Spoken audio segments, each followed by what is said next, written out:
Christian Parent Crazy World with Catherine Seegers is brought to you by Life Audio and is part of our Faith Toolkit series. For more inspirational faith-affirming podcasts, visit lifeaudio.com.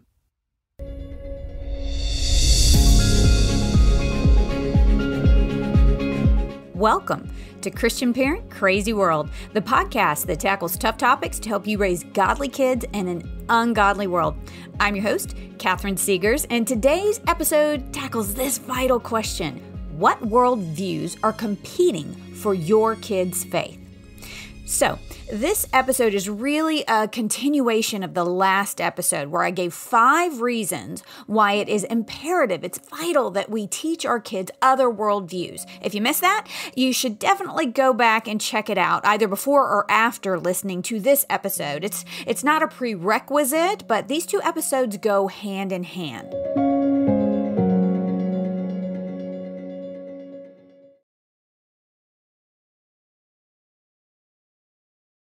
So today we are going to get a little bit brainy. We're going to put our thinking caps on and we're going to define some big terms, but we are also going to have a lot of fun with this topic, I promise. I know that you and your kids are going to need to understand these terms in order to understand where the Christian worldview agrees with and differs from other worldviews. Just to let you know, this podcast is probably going to go a little bit longer than my other ones because this is a meaty topic. So when it comes to a worldview, the critical question we need to ask ourselves is which worldview best represents and explains reality. That's it. That is what we are trying to help our kids discover. We don't want our kids to believe the Christian faith because we told them to. We want them to believe it because they have investigated these other worldviews themselves, and they have determined that it is the best explanation of reality. When you and your kids actively examine the worldviews that are out there and you come to the conclusion that the Christian worldview best represents and explains reality, it's very hard to sway someone from that opinion because those beliefs have been tested and found to be sound and logical, coherent, cohesive, and convincing. They have been found to be true. And when you combine that with an authentic personal experience with God, like I talked about in episodes 2 and 3, your kids are going to have a really solid faith. So with that in mind, I want to go over some of the primary worldviews in existence today, and we're going to ask ourselves how we see these worldviews influencing our society and our culture. This is going to be a bit of a flyover because there's so much information here. We're not going to dig too deeply into each one of these, but it's important that we start defining these terms. I'm going to use a couple of different sources here, and we will link to them in the notes section. And by the way, there's a limited amount of space in that notes section on Life Audio, and some of my podcasts have a lot of links. So sometimes we have to be selective there, but I always put a full list of my links on my website at catherineseegers.com for each episode. So you can always find links to my sources there as well. So this first source I really like for a broad overview. It's from Zenos Christian Fellowship. This is a church out of Columbus, Ohio, that is very committed to helping equip and educate believers. This site, it's so cool. They actually have a comparison chart that you can print out on 5 of the primary worldviews. Wish I had thought of that. It's awesome. You can print this out. You can put it on your fridge. And if your kids are middle school and up, start some conversations. If they're younger, just use it for yourself for right now, or either really try to simplify it. But take this slow, and I would recommend just spending a few weeks on each one of these in your conversations with your kids. The first worldview we're going to go over is naturalism. I'm going to spend most of our time on this worldview because it is so pervasive in society today. Naturalism houses the belief systems of atheism, agnosticism, and existentialism. And I added one to the chart here for myself. I added Scientism. I'll talk about that one in a sec. But in brief, atheism believes that there is no God. Agnosticism essentially says, I don't know if there is a God. And existentialism is the natural outcome of either of those beliefs. Existentialism says, life has no purpose and the world makes no sense. So essentially, existentialism is a depressed teenager who doesn't want to do his chores. Make sense? I love talking to my kids about existentialism because just using that word boosts the perception of your IQ like 20 points at least, right there. So teach it to your kids and they will sound really brainy. And then you too, like me, can have a kid who suffers from existential angst, and you can visualize the air quotes there, while they are unloading the dishwasher, and you can explain to them that there is, in fact, meaning and purpose in loading and unloading the dishwasher. And when they have to start hand washing everything in the sink, they will know what that meaning is. That was just a little existential joke there. And then the one I added is Scientism. Now, some think of Scientism as being a pejorative or derogatory term. I don't mean it as such. Honestly, I don't.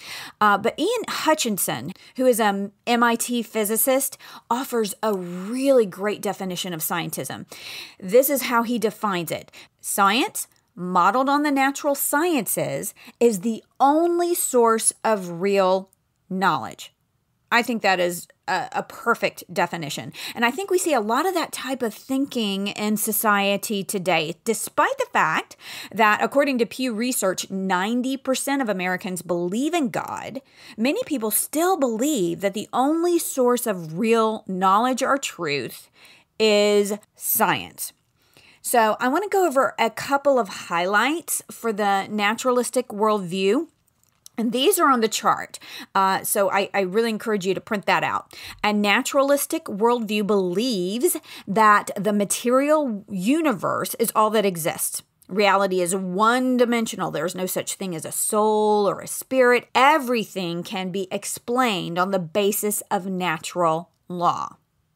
Also, this worldview proposes that man is the chance product of a biological process of evolution.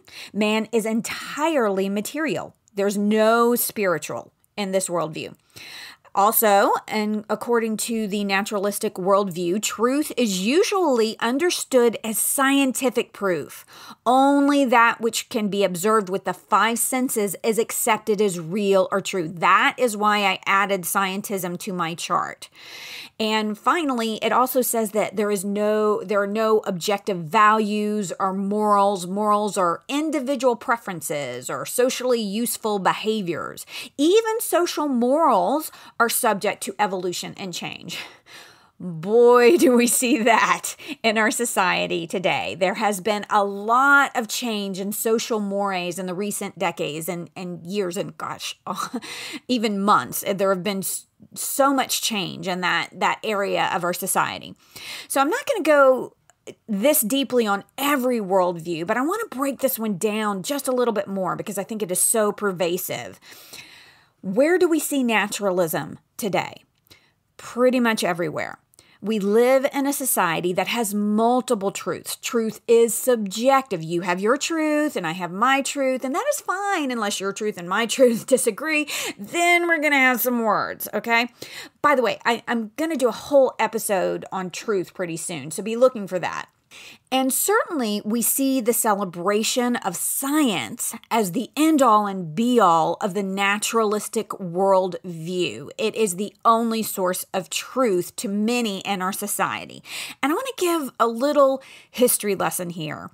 This has been the case since the Enlightenment, really. This idea that science is the only universal source of truth and knowledge. Now, the Enlightenment was a period of time that came right after the Renaissance. We're talking like 1700s, and the Renaissance was prior to that. There was this explosion, of course, in the Renaissance of creativity in the world coming out of the Dark Ages because everybody had been like sleeping for a long time, creatively speaking. So it was common in the Enlightenment or prior to the Enlightenment to think that there was a universal spiritual truth or moral truth or ethical, religious, and philosophical truth. That was common in the Renaissance period. But with the birth of science as a formal discipline in the 18th century in Europe, science became the primary source of truth in our culture. It trumps all other sources of truth, which cannot be proven with the five senses. This is a primary tenet of the naturalist worldview. But the great irony here, and this is so rich, is that the formal discipline of science was born in Christian Europe, in Christian colleges and Christian universities where these guys gathered to study. Many of these religious men realized that a God of order who created a moral law may have created the universe with a physical law. And perhaps, I don't know, maybe we could discover those physical laws. So for the very first time in human history, they started looking for those physical laws. Think about it. Prior to that time, people thought if there was a drought or a fire or you weren't fertile or your livestock got sick and died, that the gods were mad at you. So why would you bother to find a physical reason for why those things were happening? They didn't think there was a physical reason, so they didn't look for one. It was only when these guys at these Christian universities got together, these guys who believed, many of them, not all of them, but many of them believed that there is a God of order who created the universe and he gave us moral law. And hey, wait a second here. Maybe he created the universe with some physical laws. Eureka! What an idea. And that is how we got the formal discipline of science. And that is the end of my history lesson, except to give this little summary here. Belief in God birthed the formal discipline of science. And now science is the only source of knowledge and truth to so many. And many who adhere to this worldview claim that God doesn't exist because he can't be proven scientifically. Is that rich or what? Talk about biting the hand that feeds you and birthed you. But that is where we are.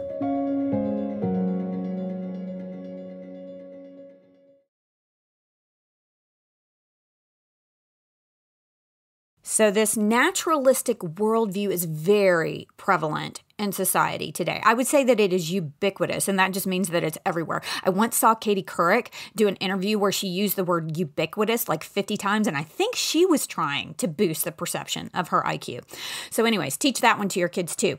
We certainly see a lot of people who believe that we are purely physical beings, and even people who do believe in the spiritual world, who may classify themselves as having a theistic worldview and believe in God, may really operate very similarly to this naturalistic worldview when it comes to issues involving ethics or morals, and certainly the topic of truth. We'll talk about that more in a bit. So let's go on to the second worldview, and I won't spend as much time on each one of these, but the second one is pantheism.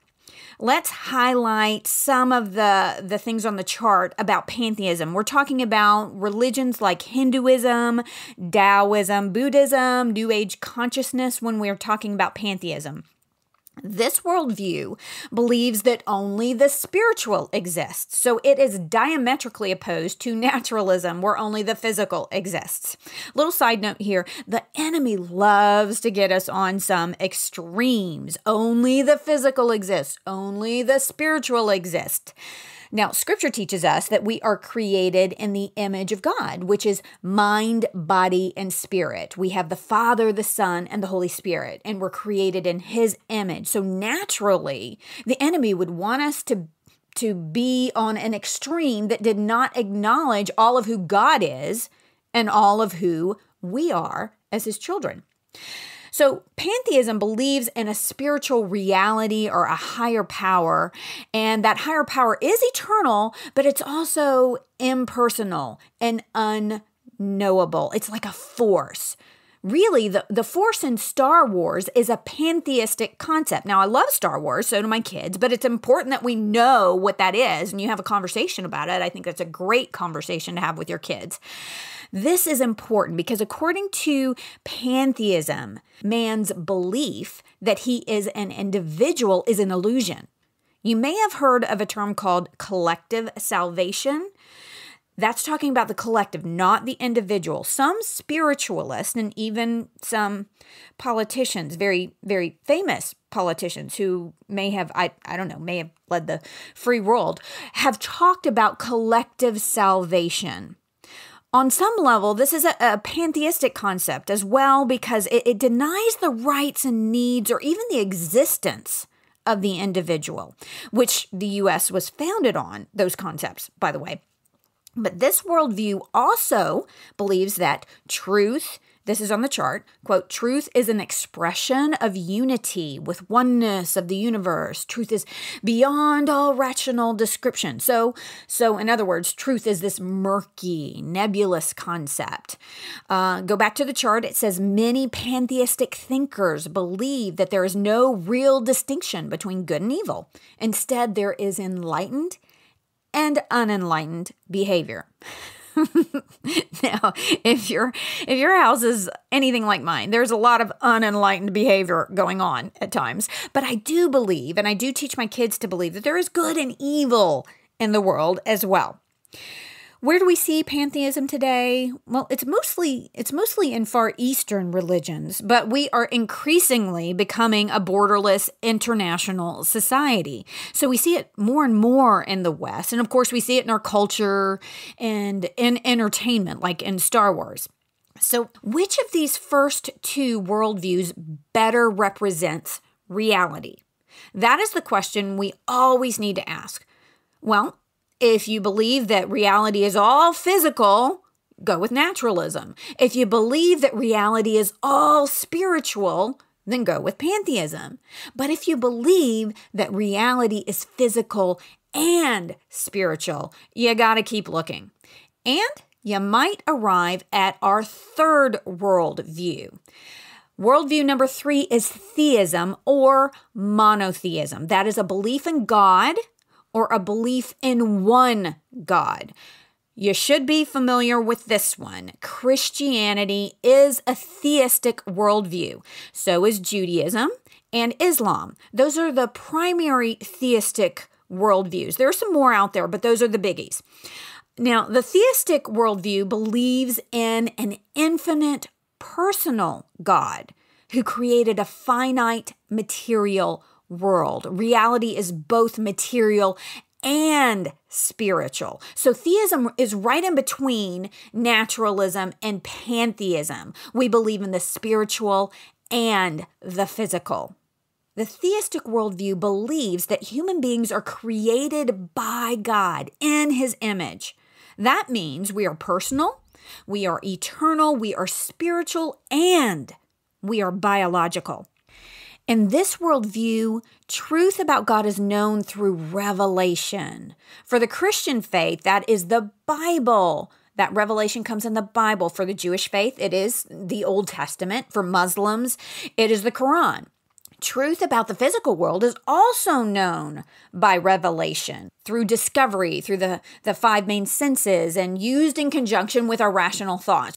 So you can see how the belief in God and in the spiritual and a creator in conjunction with a belief in the physical, what the creator actually created, led individuals with a theistic worldview to seek revelation in the physical world around them, thus birthing the formal discipline of science, a discipline that now denies the existence of the spiritual, or at least the existence of any universal truth in the spiritual. Irony! Sorry. Sometimes I just break out into song. My kids are used to it. So, the theistic worldview combines what we can know through revelation from God and what we can know through revelation by what we personally research and experience in the natural world. It's important to point out, though, in this worldview, God revelation trumps man revelation because he is infinite and omniscient and omnipresent and omnipotent, and we are not. Sorry to break that to you, but we aren't. Finally, this worldview believes that moral values are the objective expression of an absolute moral being. That's kind of a mouthful, but in other words, truth is universal because it comes from the God who created us. And that means it applies to everyone. There's no such thing as your truth and my truth because there is an author of truth. And we can agree with him or not agree with him. But if there is an author of truth, it would be in our best interests to agree with him. It also means that there is a universal moral or ethical standard. I think we're pretty familiar with this worldview, so we're going to keep on moving. Number 4, Spiritism and Polytheism as worldviews. They believe that there are multiple gods. There are thousands of religions like this. Historically speaking, think of the Egyptians, the Greeks, the Romans, who each had a specific god for every aspect of life: fertility, crops, weather, war. Modern examples of polytheistic faiths are Theism, Japanese Shinto, traditional African religions. Now, this worldview believes that, and I'm looking at the chart again, the world is populated by spiritual beings who govern what goes on. Gods and demons are the real source behind natural events. Now, as I keep reiterating, the formal discipline of science was birthed out of a theistic worldview. Well, in the polytheistic worldview, there is no reason to investigate the physical world for a root cause of some event if the root cause is just some god who is mad at you. This worldview does not lead one to question about the natural world. A theistic worldview does. And I think we can agree that no matter what your worldview is, that questioning the natural world has led to brilliant discoveries medically, technologically, scientifically, that have benefited all of humanity. So Spiritism and Polytheism believe that man is created by gods, like the theistic worldview, but truth about the natural world is discovered through a shaman figure who has visions telling him what the gods and demons are doing and how they feel. This is really interesting. When it comes to morals, Spiritists and polytheists believe that moral values take on the form of taboos, which are things that irritate or anger various spirits. So if your crops fail or you ain't getting pregnant, you made the gods mad, or a specific god mad. These taboos are different from the idea of good and evil because it's just as important to avoid irritating evil spirits as it is good ones. You know, this worldview really makes sense from a human standpoint because we are spiritual beings. So why not think that what happens here on earth is a direct result of how the gods and the spirit world think of us? Of course, that is a burden we aren't intended to carry, according to the Christian worldview. But it makes sense that naturalists, our first worldview we talked about, would want to reject every notion of the spirit world in order to get out from underneath that burden. Doesn't that make sense? I think it does. So naturalism is a rejection of theism and polytheism. Finally, let's go on to our last worldview on the chart. We have Postmodernism. This worldview doesn't have any classifications under it like the other ones do in terms of religions. It's a category unto itself. Aside from naturalism, postmodernism, I think, is the most common worldview we see in the West today. Really, there is a lot of overlap between naturalism, our first worldview, and postmodernism. Many people adhere to both of those worldviews simultaneously, and I think you're going to see these similarities pretty clearly.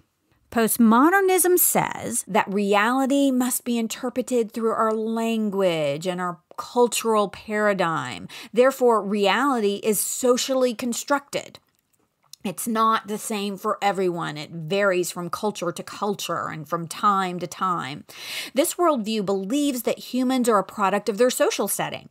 The idea that humans are autonomous and free is a myth. We are victims of our surroundings, in other words, and I think we see a lot of that in society today. This is really important about the postmodern worldview. When it comes to truth, postmodernists believe that truths are mental constructs meaningful to individuals within a particular cultural paradigm. They do not apply to other paradigms. Truth is relative to one's culture. Have you ever heard that before? I think we hear it all the time. And finally, values and the postmodern worldview. Values are a part of a social paradigm as well. Tolerance, freedom of expression, inclusion, and refusal to claim to have the answers are the only universal values. I'm taking that from the chart, so be sure to print that out. Now, obviously, the postmodern worldview is pervasive in our world today. It is ubiquitous, as Katie Couric would like to say. However, postmodernism is one of those modern constructs that contradicts itself. There are no objective truths or moral standards according to postmodernism, but cross the generally established cultural mores or socially accepted standards, and postmodernism will cut you. It will cancel you like a bad habit. Very briefly, I want to visit one other source. This one won't take long. It's from Ligonier Ministries, which is a ministry of Dr. R.C. Sproul, who is a renowned theologian. This website has a wonderful article on worldviews that I'm going to link to in the notes section. They identified two more that I think are very, very important. The first one is pluralism. That is a worldview that says different world religions represent equally valid perspectives on the ultimate reality, and there are many valid paths to salvation. Now, of course, if you break that one down, it kind of falls apart pretty quickly because we know that different religions make different claims about how you're saved and what is true. So they contradict one another, so they can't all be true. So pluralism is a really difficult worldview, I think, personally, to buy into logically. And finally, the last worldview I wanted to talk about today is moralistic therapeutic deism. I know that's a mouthful. I hadn't seen this one anywhere else, but I love this description. Listen to this. This worldview says that God just wants us to be happy and nice to other people, and He intervenes in our affairs only when we call on Him to help us out. I see so much of this in our culture today, in our church today, this hallmark, God just wants me to be happy theology. Does God want me to be happy? Absolutely. He's a good father. Every good father wants his kids to be happy. My husband and I love it when our kids are happy. We go out of our way to make that happen. But we also make them eat vegetables and write research papers and study chemistry and algebra and do chores and go to the doctor and live by a certain set of rules we have in our house. And some of these things do not make our kids happy. In fact, they produce some temporary angst, but that angst is not existential. I get bonus points for using that word because it has a purpose of growing and maturing our kids into competent, caring, productive, and hopefully Christ-like citizens. So those rules and standards do not always make my kids happy, but they make them healthy. And as a parent, that is my top priority, the health of my kids. That is God's top priority as well. God does want us to be happy, but He knows we can't be happy if we aren't healthy. And we can't be healthy if we aren't holy. Oh, I said it right there. The H word, holy. I know. That is one of those words that our culture hates, holy. We don't want anyone else to tell us how to live. We want to define our good and bad choices ourselves. We want to invent our own standard. We want to be our own authority. And that is perfectly fine. It's a perfectly fine perspective to have. It is the right perspective, in fact, if there is no God. But if there is a God, if the Christian God and the Christian faith best explains reality, if it best explains human history and human nature and what we are discovering in the cosmos and in the human cell, then that worldview will ultimately fail us. The question again is which worldview best represents reality. I hope this broad overview of worldviews has helped you. I tell you, studying it has certainly helped me understand why I am a Christian theist, why I believe in the God of the Bible, and why I think it is the best representation of reality. I want to thank you for joining me today. Look, I know there are a lot of things you could be listening to right now, and I really appreciate that you took this time to spend with me. I hope you will join me for my next podcast where we take aim at some aspect of our culture that threatens to derail our parenting and steal our kids' faith. If you enjoyed this episode of Christian Parent Crazy World, would you consider telling a friend and sharing it on social media and giving it a good review? And I don't know, maybe you could rent an airplane with a Christian Parent Crazy World sign trailing behind it, and you could fly it around your neighborhood or some large sporting events in your area. Just a thought. And be sure to check out my website, which is CatherineSeegers.com. That's Catherine with a C. I have lots of articles and resources there that will help you on your parenting journey. And if you subscribe, I will be sure to send you some really cool free stuff and notify you of future podcasts, articles, and blogs. I want to end this and every episode with a word of encouragement. God gave you your kids, your specific kids, for a reason. That's because you hold the key to unlocking who God created them to be. We'll see you next time.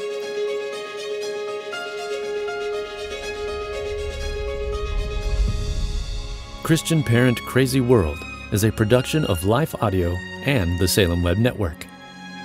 To hear more from Catherine Seegers, visit her site, CatherineSeegers.com. If you enjoyed this episode, would you take a minute and leave us a rating and review in your podcast app? It really does help us connect to more listeners like you. A special thanks to Kelly Gibbons, Stephen Sanders, and Stephen McGarvey for their production and editing on this episode. You can find more podcasts like this over at lifeaudio.com.